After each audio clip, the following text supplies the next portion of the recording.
मुल्क के 8वें निगरां वजीर आजम अनवर उल हक काकड़ को सिक्योरिटी प्रोटोकॉल के तहत मिनिस्टर इनक्लेव से पंजाब हाउस इस्लामाबाद मुंतकिल कर दिया गया है। जराये के मुताबिक उन्हें सिक्योरिटी वजूहात की बिना पर शिफ्ट किया गया। अनवर उल हक काकड़ ओहदे का हल्फ उठाए जाने तक पंजाब हाउस में रहेंगे। निगरां वजीर आजम की हल्फ बर्दारी की तकरीब ऐवान सदर में 14 अगस्त की सुबह होगी। वजीर आजम शहबाज शरीफ भी इस तकरीब में शिरकत करेंगे। शहबाज शरीफ कल लाहौर से इस्लामाबाद पहुँचेंगे, जहाँ 14 अगस्त को उन्हें अलविदाई गार्ड ऑफ ऑनर दिया जाएगा। वो गार्ड ऑफ ऑनर लेकर रुखसत हो जाएंगे। शहबाज शरीफ आज रात कौम से अहम खिताब भी करेंगे, जिसमें 16 माह के दौरान उनके दौरे हुकूमत की कारकर्दगी से आगाह करेंगे। निगरां वजीर आजम की हल्फ बर्दारी की तकरीब के बाद निगरां काबीना का ऐलान किया जाएगा। नामजद किए गए निगरां वज़रा भी अपने ओहदों का हल्फ उठाएंगे।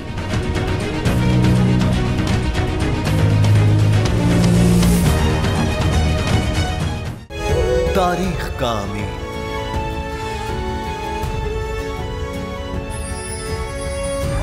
आजादी की अलामत,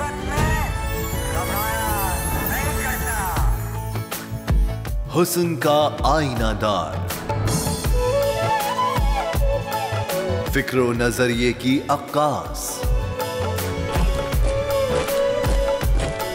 सरफराजी का गवाह, यानी हम सबका निगहबान पाकिस्तान।